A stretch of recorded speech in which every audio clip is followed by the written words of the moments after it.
Hey. All right, so I am now on the line with a Mr. Marius and Elena Radu, who are professional bachata and salsa dancers as well as instructors. You all are currently living in Romania, and Yes. you all have a super popular YouTube channel, but you also teach in your country as well in Romania. Is that correct? Yes. Yeah. Yeah. It's like our main thing to say so. Not right now because of the situation with the COVID, but before we have our school and like during the week we teach and in the weekends we travel. Okay, sure enough, sure enough. I want to ask, how are you all doing today? Fine. It's a beautiful day outside. Actually, this wall wasn't the main background for today's interview. We wanted to do the interview Studio. in our studio where we film, but we didn't knew like right across the street there's a national championship with cars doing slalom things and it's really loud. So right now we are actually in In the locker room. yeah, in the locker room. So this is the locker room. Amazing, amazing. I want to first, start off by saying I want to thank you to, I want to thank you both for taking time out your day to talk to me. I really appreciate that. No problem, our pleasure. Thank you for having us. Yeah. Of course, of course. So, I think a great way to start this out, I would love to hear from both of you all. I would love to hear what was your childhood like growing up in Romania? What was that like for you two? You go first. The childhood, childhood. childhood, yeah, yeah. Yeah. Well, I can say that I had a pretty happy childhood. I was like a very, let's say, energetic girl, more like a boyish girl. I did a lot of things that, let's say, usually the boys do in their childhood. Like what? Like, I don't know, I wasn't so much with the dolls and so on. So I was pretty much outside doing like sports and all kind of activities.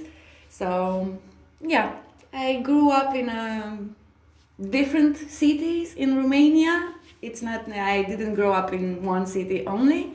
I moved a lot through the country, and yeah, I did a lot of sports and activities, and I was very, very busy from a young age.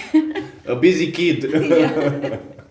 Yeah, and for me, I would say like not your normal childhood because I have chronic asthma since I was like 2 years old, and like for the if I remember correctly, like for the first 8 years there was no treatment, no inhalers, nothing. So it was a little bit tough with asthma crises, you call them attacks, stuff like that.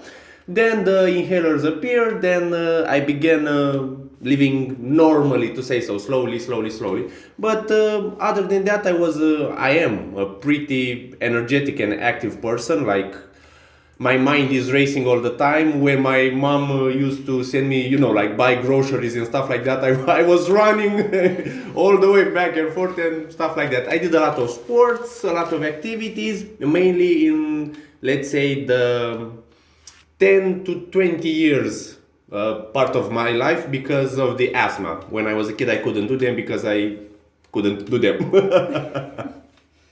So, other than that, like your basic childhood. I understand that. I definitely understand that. I'm curious, growing up in Romania, how important was music growing up in both your households? Want to start or I start? You start. I start. Let's say that it wasn't part of, let's say, like the culture of growing up. Like for example, I saw documentaries and short clips about, let's say, the Dominican Republic. And they have the music ingrained into them since they are like really small kids. For me, it wasn't like that. Of course, we listened to music, like we had TV programs, stuff like that on the internet. But only around, let's say, high school, I kind of discovered I liked listening to songs and stuff like that, and going to parties, getting a little bit into the groove, and started to listen more and more and more and more. But growing up, it wasn't like a main thing, to say so. For me, being a girl, I suppose, it means that I love music a lot more since I was a young kid. I know a lot of songs. I know like all the let's see, Lyrics? the lyrics from a lot of songs from different periods of time, from the oldies but goldies, and now I always loved to sing. I even sang in Shower? no shower in a like a chorus in a vocal yeah. group. I tried since I was little to even dance and listen to music all the time, so it was quite a big part from my life. Okay, I understand that. And so, yeah, so, you two, you're growing up in Romania. I'm very curious to hear, I guess, how did you all get introduced to dancing and, to social dancing and everything? You start. I will start. Yeah, so I always wanted to dance since I was a kid. But let's say the financial situation of my family wasn't not bad, but not so great. They were like average, and they couldn't afford to let me go to dance classes since I was a kid. I did some of them that were like free in that period in different cultural institutions, but I didn't dance exactly only until I was like I think 20 years old. So that's when I started to really do dance classes and really like dance all the time. So I started first with some Bollywood dance. Yeah, so I did like 2 years, and after that I discovered like salsa. Salsa was my first love. Once I discovered it, I danced it like all the time. Yeah. I was every evening, I was at all the parties. I took all the classes that I could, and after that I discovered bachata, and it became my new love. So now, yeah, we are more focused. Let's say we love more bachata, both of us. Yeah. For me, like with the average scenario in my life, like with asthma and stuff like that, being a kid, I couldn't do lots of stuff. Also, later on, also my family couldn't afford like dance classes, etc., etc., etc. But I began learning on my own. I think also in high school. When just searching on the internet, stuff like that, I found various hip hop dancers, to say so, and they were doing, like popping, waving, b-boying, stuff like that, and I was like, oh my god, I want to learn that. And I just started copying and learning on my own, training by myself. So most of my, let's say, experience as a dancer, I can say that I am self-taught. Is that the correct thing? Like teaching myself? Yeah. Yeah, self-taught, definitely. Yeah, and but I got lucky like after 5 years when just dancing on my own, and it's also coincides with the period in which I connected with salsa and bachata and other dance styles. I went to let's say competition, but it wasn't something big. It was like in our university. It was like Students Got Talent, and I did my choreography. I won. I don't remember. I think the first prize, I guess. And in the jury, or one of the judges had a dance school, invited me to take an audition. I got in, and I was a part of that school for like 2.5 years. So that's my only formal forming as a dancer, those 2 years. Other than that, self-taught myself. And that's the period in which I found salsa and bachata. And I always have a funny story. I was looking on YouTube and I was looking Daniel and Desiree videos. And I remember now it was like Daniel and Desiree Bachata. And I thought that Bachata was their name, like, like their family name. And I saw him, I loved Daniel because he also had a hip hop background. And when he was dancing, doing the waves, the body waves, I was, oh my God, you can do that with a girl. I want that. And that's how I fell in love with bachata. That's crazy to hear. Wonderful to hear. I want to hear from both of you all. I think Elena, you said you started with salsa first or bachata first? Salsa, Salsa. salsa. Okay, and so was bachata for you, Maurice? I was doing both of them at the same time because there were classes, and I was like being in the team, in the dance team. We had the opportunity to go to all classes for free, and I took everything that was in that school. So I was doing them in parallel, to say so. But of course, I loved more bachata because of the body waves and stuff like that. So I want to ask you both, and I'm very curious to hear from you both. What was your beginner stage like? You go first. Yeah. For me, it's a little bit more, let's say not weird, but a little bit more complicated because I went into the salsa and bachata world, to say so, with a lot of dance experience from other dance styles. So for me, it was, let's say, a lot easier to understand the biomechanics, the movements, the principles, the technique. Mainly what I had problems, to say so, was with the music. I even after like 5 years of dancing, when you go from freestyling, like hip hop music, like you do whatever you want, you don't count, you just feel it, to say so. And then I went into a formal way of learning dance. I had to understand music, and it took me like I guess 1.5 years of just learning the basic music theory, understanding music, and that was my hardest part as a beginner, to say so, understanding music. Well, for me as a beginner, it was.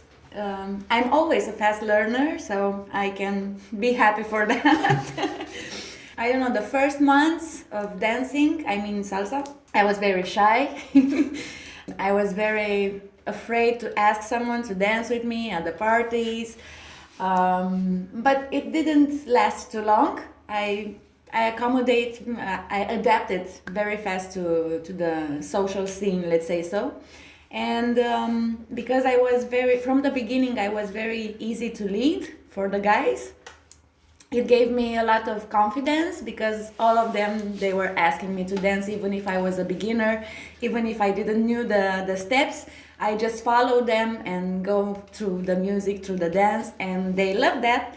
So it gave me a lot of courage, and from there, the evolution was quite fast, let's say so. There's a funny story actually, because so let's take it like this. I think like I was 15 or 16 when I began teaching myself hip hop, dance styles, etc. And until 21, I only did like this, like these dances. Later on, I got into the dance school. I began learning ballroom, salsa, bachata, merengue, etc. But then it took like, if I remember correctly, another 2 or 3 years to go to a party because I didn't knew there were parties. So I was learning all these styles like the salsa and the bachata ones, but I didn't knew that in my city there were like parties. Of course, I went to some dance parties where they were putting maybe one salsa, one bachata, but it was like mixed with everything. And the funny thing about why I was reacting like that when she said she was a very good follower is I went to a party and she was the first girl that I could do the waves and the isolations in bachata. And I was like, oh my God, there are girls that listen to what I am doing. And I was like, hallelujah. Let me ask you this real quick. You said that you were not going to socials because you didn't know about them. I want to ask you both, how beneficial is it as a dancer to go to socials? So, as well as going to practices, but how beneficial is, social dancing, going to parties? I would say it's much more beneficial than only. So if you take classes and you don't go to parties, it's bad. But if you go to social practices, you might even become a better dancer than taking only courses. But if you do both of them, that's where is the sweet spot, because you get the technical things, Information. the information, and then you put it into practice. So it's really it's the best thing that anyone can do in order to become a better dancer, because you practice a lot. You practice in one night, maybe like 1 month of classes, because you go to a party, maybe you dance for 5 6 hours, yeah, and you do that in 1 month of classes. Yeah, and it's very important because you dance with a lot of different people and you develop a lot of different skills. And yeah, I think it's one of the most important thing as a dancer to really dance a lot. But of course, like dancing, not going to a party and drinking, smoking, hanging out, and stuff like that. Really practicing. No, that's definitely true. That's definitely true. I had someone on the show previously, and he told me that going to socials, going to parties is another form of practice, and that's something I really agreed with. Yeah, Yeah. that's true. For like, there's also something you can do even better, to say so. For example, it's called like focused practice. You can practice something, but your mind can be wandering. Just going through the motions. Or you can, let's say a beginner wants to learn how to do, let's say, a right turn, like lead a right turn. You go to a party and it's hard. We know it's hard, but you dance like all that night. You focus only for the right turn. That doesn't mean that you only do the right turn, but you have the right turn in your mind to focus on it. As a goal. Yeah, as a goal. So you do your steps. Okay, I'm gonna try a right turn. 1, 2, 3, 5, 6, 7. Then you do other steps. Okay, let's try it again. So you gotta focus on what you want to learn better. Because if you only go to a party and you just have fun it's like in sports. You have trainings that you need to develop your skills, and you cannot do that if you don't focus on what you're doing. Hope that makes sense. Yeah, so what we say usually to our students is if you want to become a better dancer, the best form of yourself, let's say like this, when you're going to a social party, it's good to have at least one objective in your mind for the whole evening, and say, okay, tonight, I don't know, as a girl, for instance, I will focus on following all the guys, whatever the move they are doing, and I will just try to improve my following skills, Yeah. for instance. So yeah, having like a goal in mind. Yeah, I definitely understand that. I definitely understand that. Definitely.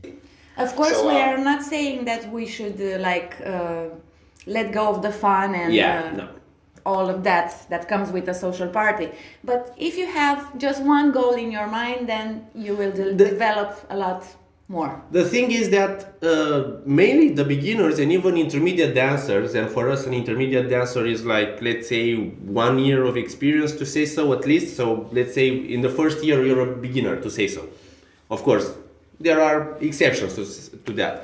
But mainly, let's say 90% of the students, of the people we've talked to, of all the messages and stuff like that, are around how can I do that faster, to say so. So let's say you have 3 months of experience and you want to do head rolls, waves, be really sensual in bachata. And you cannot actually do that in 3 months. You cannot be perfect. And they want to know, okay, how can I become better? And we say, learn the wave, practice it a few days at home, and then when you go to the social, you think like, okay, now I will have tonight 3 dances on which I will focus only on the wave, because they also want to improve, but they want to have it all in the now, like that, and they cannot. So we advise them, focus on only one thing and you will see improvements, in the hopes, of course, that they will understand that you need to have patience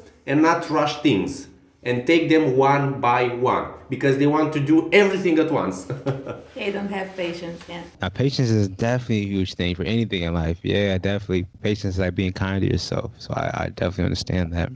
So I know this is like, let's say, our interview, but I'm curious, what's your favorite dance style? So I originally got into salsa first, then got into bachata, then got into kizomba, and then I got into Brazilian zouk. Oh, Uh, really yeah, nice. yeah. So, I think my favorite is kizomba. I really love kizomba. And it's not my area of expertise to say so, but like I know at least this, you like more, let's say, the urban kizomba, or let's say the more Traditional, not. I guess. Yeah, yeah, yeah. That's a tough one. That's a tough question, but I think I like traditional a little bit better. I think what draws me the most to it is the music, and I think that's Yeah. probably the same for you all. You all probably love bachata because you really enjoy the music, correct?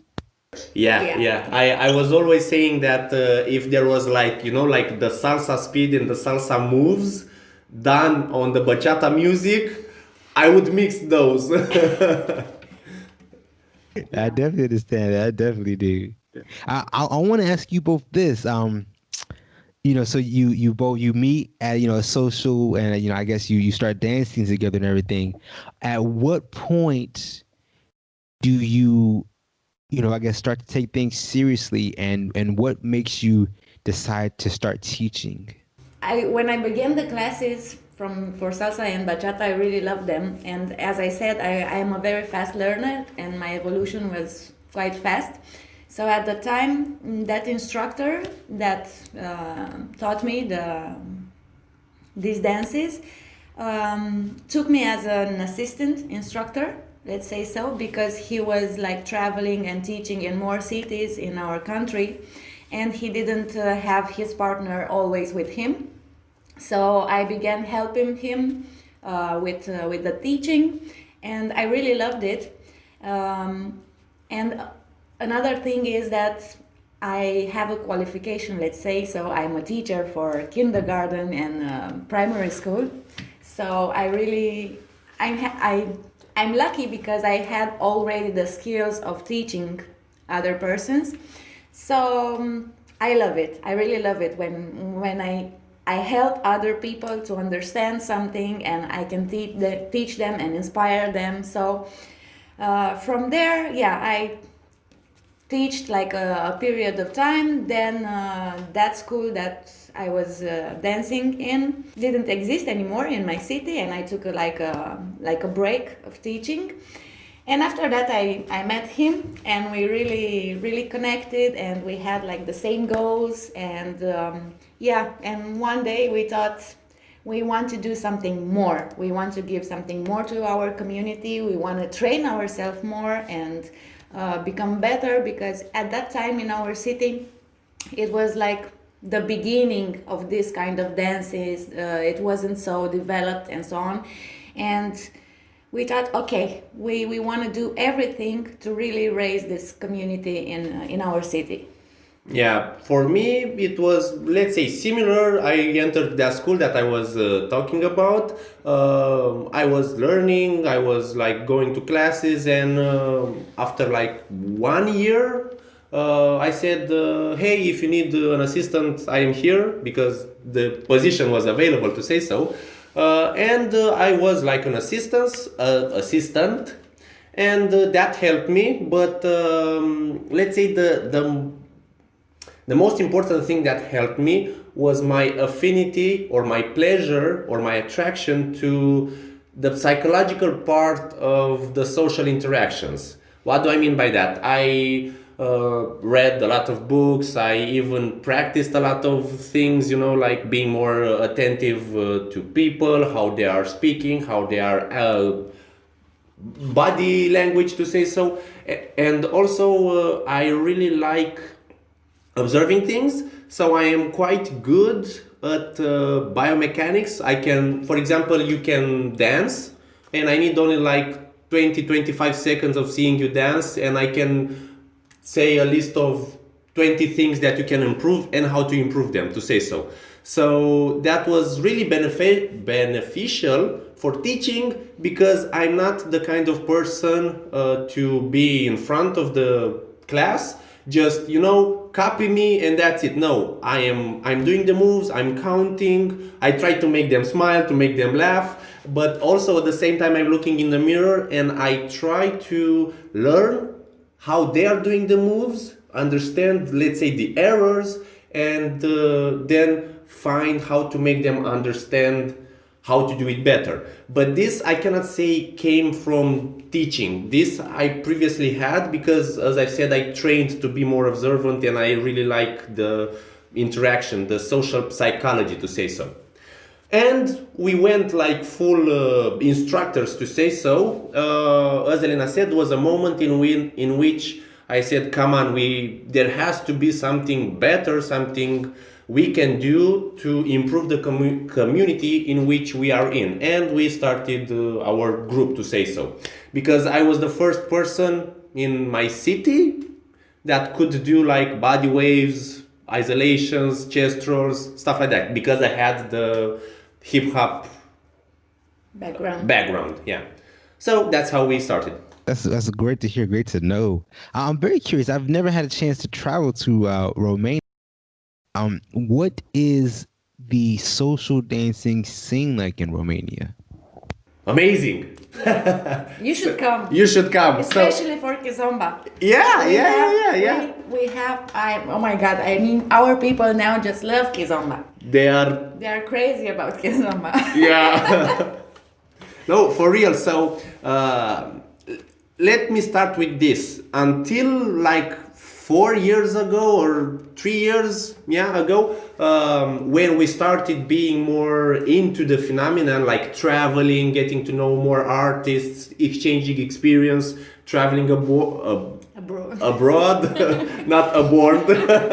Yeah. So I had the mentality of, oh my God, our country is like the last place for social dancing. We thought the level is way low than other countries. We thought that, but then we began traveling, we began talking with other international artists, and they said the exactly reverse. The opposite. The opposite. They were like, oh my God. You have such good dancers. Yeah, amazing dancers and so young. I couldn't believe it because in our country, like let's say the average is between, let's say, 18 and, I don't know, let's say 40, to say so, yeah? But the majority of them are like, let's say, around 20, 30, something like that. So we have like really young dancers. And in Europe, we traveled to a few countries and we also had a few friends and they were saying to us like the average age is a little bit bigger, so they don't have, let's say, communities in which the sensual bachata is so developed, because it's not, from a certain age you don't go into the waves and like head rolls and stuff like that, And I changed my perspective. That's why we say it's an amazing scene. Yeah. We have a lot of great dancers, and we are very passionate, all of us in general, about dance. And it really grows. It really grows fast, and it grows faster and faster. And yeah, we are happy to be a part of this community. As a joke and also as a true story, one of our friends and like one of the first people that put the groundwork for salsa in Romania like 11, 12 years ago said that he was with Fernando Sosa in one of our festivals, and he was telling it like a story, making us laugh, stuff like that. So things might be a little bit embellished. So he said like Fernando Sosa was dancing with the girls, and our girls, they are kind of crazy. I mean, in salsa, they want to spin. They have a lot of energy. Yeah, they had a lot of energy. And the joke was like, oh, come on, I'm Fernando Sosa, I can do all this. And the funny part was that in the morning, Sosa was still spinning our Romanian girls because they just wanted more and more and more. So we are crazy people. We love to party, we love to dance, and yeah, you should come to Romania after the COVID. Yeah, I would absolutely love to come. I would love to visit. Yeah. For sure, maybe I don't know, maybe we find a festival or something and help you coming and stuff like that. So you should definitely, especially a Kizomba Congress or festival. I love it. I love it. Yeah, why not? Because we also have in our school we have two instructors, other two instructors that are teaching Kizomba, and we have some videos with them on YouTube, Armand and Lavinia, and Armand is amazing. He, as you said, he loves the music, and for him it's like, Kizomba is life. yeah. Oh, you already know it. Yeah, yeah. I want to ask you this, so I want to hear from both of you about this. Tell me, what are some lessons that you've learned from dancing that you're able to translate to your everyday life? Oh, so many. So many. I'm gonna start with a few of them and then I will shut up because I will speak for 2 hours. So first is the thing that nothing comes easy. Yeah, so nothing comes like that. You have to put the work, the time, the patience. Second, it develops your body and your ability to move and control it into a whole other level. You could run, you could lift weights, you could, I don't know, do other sports, but I believe that dancing, it's, let's say, not the supreme method, but one of the best ways to keep your body in shape, have mobility, agility, speed, control, and also keep your mind sharp. Yeah, so all these things apply in everything you do in your daily life. Reflexes, you walk on the street and you fall, you know how to fall. And also on the, so this is more the physical part, but also on the psychological part, you are more resilient to stress, to you control your emotions better, because you are in a continuous, when you're dancing, you're in a continuous emotional state,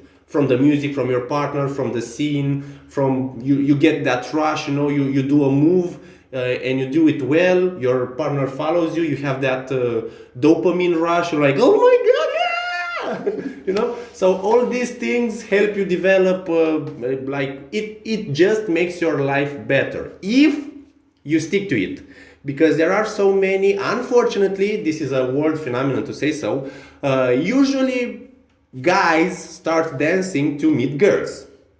Usually.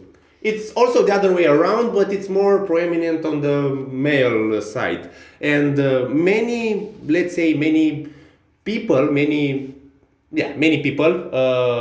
quit after a few months because they think it's really easy, but they find out that it's not that easy and it's not for them. So that's why I said you have all these benefic things, but you have to stick. Benefits, exactly. But you have to stay in it. You cannot go for 3 months and get all this. Yeah. For me, I think the most important thing that I learned in this period that I've been dancing is it's very important that to keep an open mind at everything in your life, not only in dance. You learn a lot to express yourself, and it's very important also in our everyday life to know how to express your feelings and your thoughts and so on. And I gain a lot of self-confidence. Yeah, I that think also. It really develops yourself. Yeah. The dancing and so on, and it helps you in the real life, because nowadays it's very hard for a lot of people to have confidence in them and to do whatever they want. And I think dancing, it's really helping on this side. I definitely agree with what you said about the self-confidence, and I think mastery in any skill, it really helps to, help you believe in yourself, give you that self-confidence. So I definitely agree with that. Let me ask you this real quick: for someone who is a beginner in whatever it may be, they're in this beginner stage, but they feel like they're not getting better, they're not progressing, they feel like they're stuck in this rut. What words of advice could you give that person? Don't quit. Yeah, so this is like, the short message. Whatever you do, don't quit. It's gonna get better. But of course, you cannot only say it and he will take it as true value and stay there. We try to explain how things work. You might not get it now, you might not get it next week, but trust me, you will get it. And yeah, just keep going. Yeah, and also it's not from my point of view. It's not like you have a word or a saying and you can tell it to each beginner.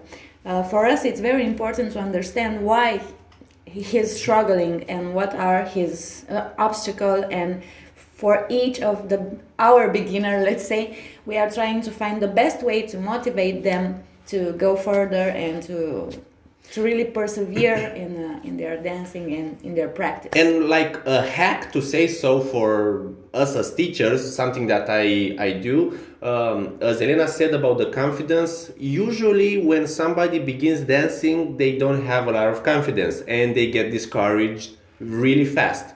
What we do, it's also true, but we are also trying to make them feel it. We always encourage them when they do something well. We say that was good. Keep doing that. So we focus more on what they are doing good than stating the errors. Yeah. That's for later. Yeah. So just quick, I have to change the battery for the camera, so I'm here. Well, can I ask another question real quick? Yeah, sure. I'm here. Okay, cool. I'm very curious to hear from you all. For someone who is an intermediate dancer and they want to get to that advanced level, what does it take for them to get there?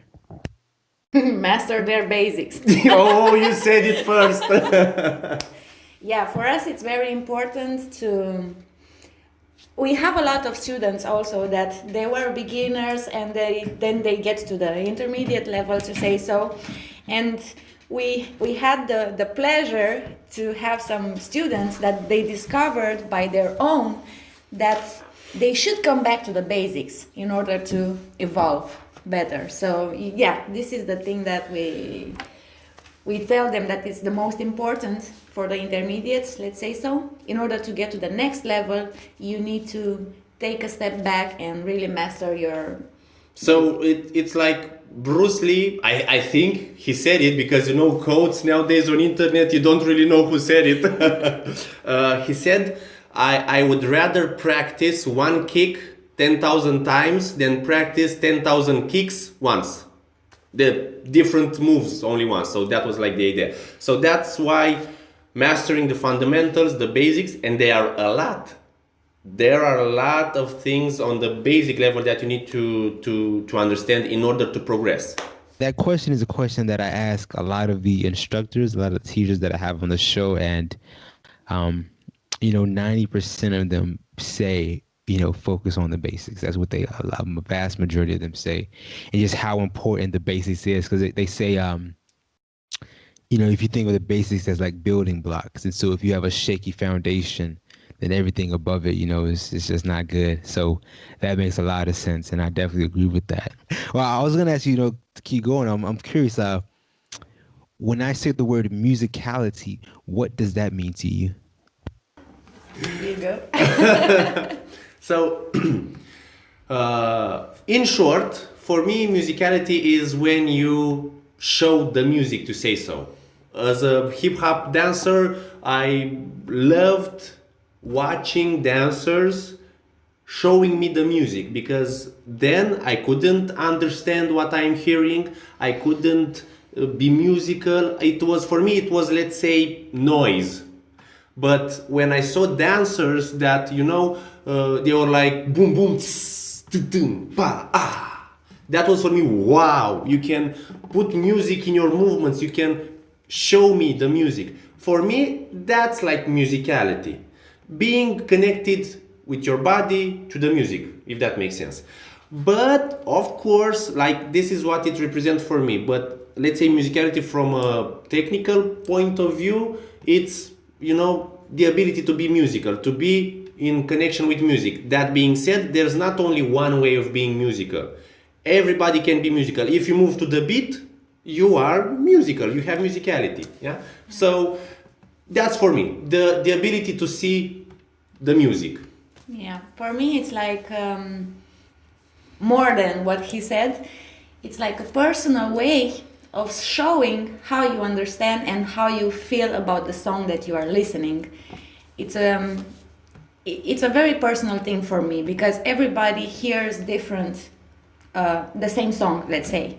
I can listen to a song and I will hear some instruments and I will have a feeling that it's different and usually very different than what he hears, for instance. So yeah, it's musicality for me. It's a personal way of showing how you feel the music, that song, and what it transmits to you, and expressing the emotions that comes from that song. Let's say so. Yeah, so the what she said actually made me think of something because I said musicality from like a third point of view, if that makes sense. It's like watching somebody else, and she said it from a first person point of view. And this is like complementary because if we get a beginner or a dancer or somebody that wants to be more musical, I could say them, you know, from this perspective, just show me the music. But if they cannot do that, they don't know how. They don't know the moves, they don't train the body, they don't have the physical abilities, they won't be able to express what Elena said, you know, to feel. So these things, seeing it, knowing how to transmit it, and feeling it, let's say, complement each other. Yeah. But of course, as Marius said, it's very in order to be musical, it's very important to master the techniques and the basics and to have the moves, to practice the moves in order for you to be able to interpret that song with different kind of with your body. Yeah.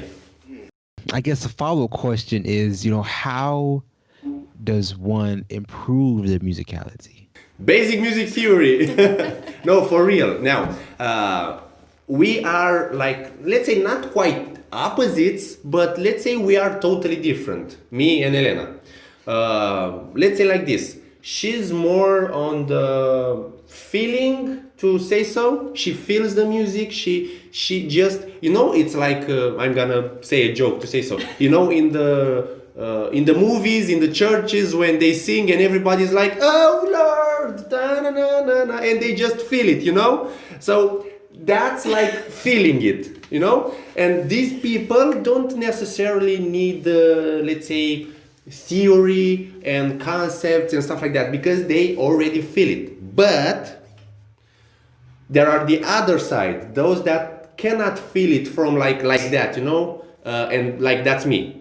And I started effectively learning with the pen and paper, the basic music theory, how you count, why you count like that, what are the notes, the measures, the pauses, etc., etc., etc. I even started learning to play the piano, and it helped me a lot in becoming more musical because you understand what you hear. It's like language. The music, it's a language. It's something written, and you understand it. And that's why often, for example, she feels that a stop is coming in music. I know a stop is coming in music. So we are like two sides of the same coin. Of course, she began learning the theory because she wanted to understand better what I'm feeling. She feels. Yeah, exactly. And I, because it started on the other side, I began feeling it. So it's like, complementary. And this is also something really interesting Eddie Torres said. Because when he started teaching salsa, like for 15 or 20 years, I can't remember exactly the number of years, he was teaching it like just from the conga, like going tudum pa, and he was saying when you hear that pa, you go forward. And afterwards, his partner or somebody that helped him began teaching him about the basic music theory, the music theory. And he said, why do I need this? Because I already know to dance. And that teacher, that person said, Eddie, you are an amazing dancer. But imagine what you can create when you will understand why you do what you do. And my mind was like... Real quick, I wanna you add to that real quick. You just spoke on it, Marius, and Elena, you spoke on it earlier. what I want to say is that the ability to teach is a skill in and of itself, correct? Just because you are a great dancer or great at your craft does not automatically make you a great teacher, correct? So Yeah. those are two separate skills that you have to master, right? Yeah. Yeah. So in short, I think like there are like four categories I would put somebody in to say so. So you can be a great teacher, you can be a great performer, like doing shows, stuff like that. You can be a social dancer, A great social a great dancer. social dancer, and you can how do you say, like for the competitions, because performing, or let's say yes, Like yes, a sportive, like a. yeah, like in competition, because they are not the same with the shows. You can create awesome shows, but you might not be able to create choreographies for competition for the set of rules. So these are the four categories, but like for the normal person to say so, it's like teaching, performing, and social dancing. They are separate. You need to master them differently.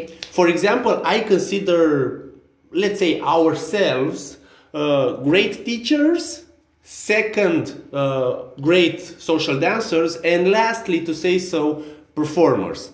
Why? Because that doesn't mean that we don't create choreographies or shows, because our team won like 3 years in a row, like with the bachata choreographies and stuff like that.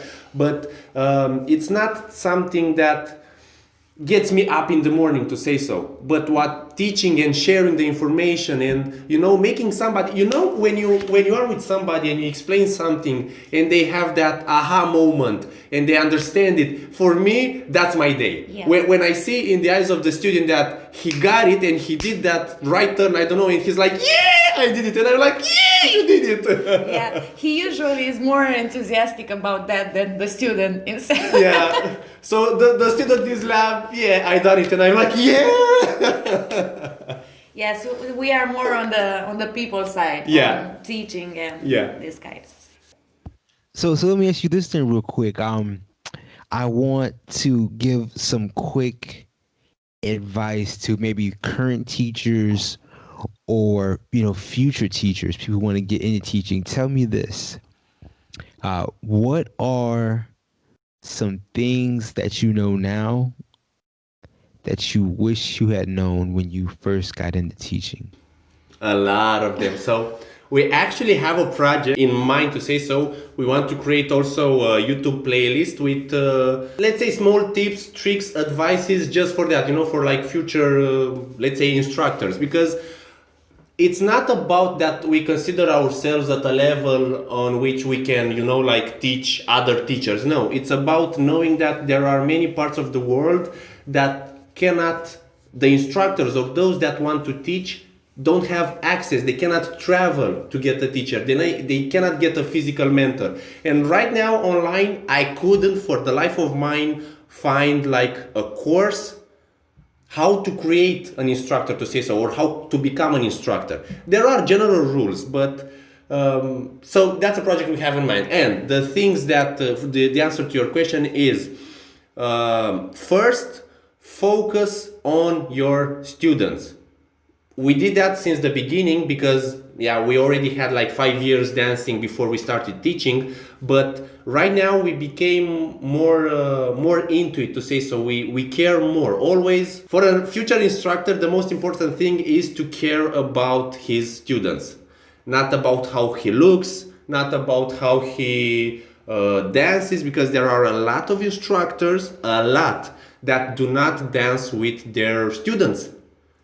It's because, I don't know, they're afraid they might look bad, or I don't know, stuff like that. But you cannot be a good teacher if you don't help your student grow. So focus on your student. And another thing is always to become better and better and better, and To improve. improve. Yeah. So this, and not only in dancing but in teaching as well. so always to improve and care about your student as best as you can, like your own child, if that makes sense. Yeah. Okay, yeah, that's perfect. That's perfect. That's definitely true. Let me ask you this. This will be the final question I want to ask you both. Can you give me? I want to hear from both of you all. Answer this, please. Can you give me one tip that can make anyone a better dancer immediately. Immediately. Yes. In short, don't overthink it. Yeah. Like, that's for me. You say another one. I will say another. Yeah, to improve immediately, I think, yeah, the best is to practice, practice, practice. Like, that's for real. Let's say like this. So I was going with the don't overthink it, because mainly what stops us from becoming better is our own mind. For example, I have a student that does an okay wave. It's okay. He got the idea. He only needs to practice it. But he thinks that it looks awful. He doesn't know it. He will never know it. He'll never improve. Why is he here? He wants to go home. Stuff like that. You know, he overthinks stuff, because we usually do that as humans. So just take what you're doing at face value. I am at this level. Okay, I accept it, and I will move on. If you do that, if you accept the level at which you are and how you do the moves or the music or the connection or anything in dancing, you will become better immediately. Why? Because you don't have the obstacles anymore. And for you? Yeah, for me, it's very important to practice. I mean, really, really practice. Whatever you want to learn, just take that move and practice it until you feel it as your own and you feel natural with it, and then you will look good also, and everything will be. We have a saying also to the students: don't say you cannot do it if you haven't practiced it 100 times. So we did a challenge for ourselves and nobody else. We did 7 days of 100 basic bachata steps. It took like 10-15 minutes just to do those 100 basic steps, and it was done this year. So after 8 years of experience in bachata, and I found out a lot of stuff about my basic step and what we can improve. So in like 10-15 minutes I got a lot of information about myself, and I instantly became better. Instantly, in 15 minutes. I understand that. I definitely understand that. And that's, like going back to the basics, the fundamentals, how important they are. So I understand that. Yeah, and the thing here with the basics in everything, because I remember when somebody told me, maybe somebody will watch this and won't understand why the basics are important or the fundamentals. The thing is, no matter how good you are or how much you want to understand this notion of the fundamentals are the most important, you will have that period of time, especially as a beginner, in which you will want to do everything. And it's normal. It's totally normal. But then when you begin, why don't I know how to do this? Why am I'm not good at this? That's the point where you have to go back to your basics. And by basics we mean, for example, I don't know, salsa, bachata, kizomba, reggaeton, doesn't matter. How you step, what's your posture, how you stay with your hips, do you move your hips, you don't move your hips, just decompose all these little things that are like in the basic step and see what you're not doing. And just that. How you move, how you stay, even how you breathe if you want, because you said like, of course I'm no expert in this, you said that you also do Brazilian Zouk, right? That's correct, yes sir. Yeah, and also in Kizomba, as I believe from Armand, you can like, you can dance with somebody and lead by your breathing, like as an example. And even breathing is a fundamental thing when you're dancing. So yeah. Or Steph, you put forth that energy, and that translates. So I understand that. I definitely understand that. I think at this point, I really want to thank you both, Marius and Elena, for taking time out of your day to talk to me. I really appreciate that. Gladly, our pleasure. Yeah. So thank you again for doing this. Maybe in the future, if we do another one, we will do the reverse of it. We will interview you. Because now, for real, whenever we talk with somebody, we are really interested. We're curious. We want to know you also. That's why I asked what's your dance style and stuff like that. So here's another question. How long have you been dancing for? Okay, sure enough. So I will be 29 this year. I probably started dancing when I was around 20 or 21, so about 7, 8 years now. Nice, nice, nice. And you started with kizomba? Salsa. No, salsa. Yeah, you said that you started with salsa. And if I can ask, what's the style of salsa? Because you know you have LA, New York, Cuban. Yeah, yeah. So I started with New York style on one. Yeah. And so that's yeah, I was scared of the dance floor. And started taking classes, super intimidated, super scared, but for some reason I just stuck with it. I fell in love with it, honestly. Fell in love with it, and here we are today. Yeah, yeah, Okay, definitely, guys. definitely. So you just said it, when you asked me about the advice for a beginner, and I said don't quit. As you said, I stuck with it and I fell in love. So that's the story of every dancer, you just Yeah, yeah, yeah. So real quick, tell me this. I know times are kind of crazy right now, but I'm very curious to hear from you all. Do you have any upcoming events? Anything going on that you would like to share with the people? Right now, It's unfortunately, no. very No, we actually, uncertain, the yeah. situation. This year, unfortunately, we had the first year in which we would have traveled in a lot of countries, from Canada to USA, and Europe and Europe, and of course yeah, but Europe is like our it's close. It's close, yeah. For us, it would have been an amazing experience because we had to go to Canada and also in USA, specifically in New York. And for me, like, was New York like ah! But everything canceled, everything shut down, all the festivals, all the congresses, everything. So right now, we are empty. So Yeah, if we are uncertain. We had some events that we were booked for, but for now they are all like or cancelled or delayed, or we don't know. Even for the beginning of the next year, we are not certain Yeah. what will be. so if anybody wants us, we're free.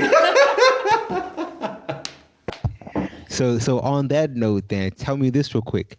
How can people get in contact with you? How can they reach out to you? Sure. We have all our contact information like in the description of every video. But as an idea, we have our email. It's a little bit complicated, so maybe we'll put our Instagram maybe or Facebook. It's Marius&Elena official. Just like that, you find us because the email. When we started the school, we did the email in Romanian, and it doesn't make sense to say so. Yeah, but Yeah, it's difficult to pronounce it. yeah, but Marius&Elena official, and you find us Instagram, Facebook, YouTube, and we have all the TikTok. contacts, even TikTok. Yeah. So I'll say this real quick. When I publish a video, I will make sure that I put all your contact information in the details. So I got you on that. Thank you, thank you, Thank thank you. I truly enjoy this conversation with you too. I can tell, how passionate and how much you love, dancing and everything. I thoroughly enjoyed this.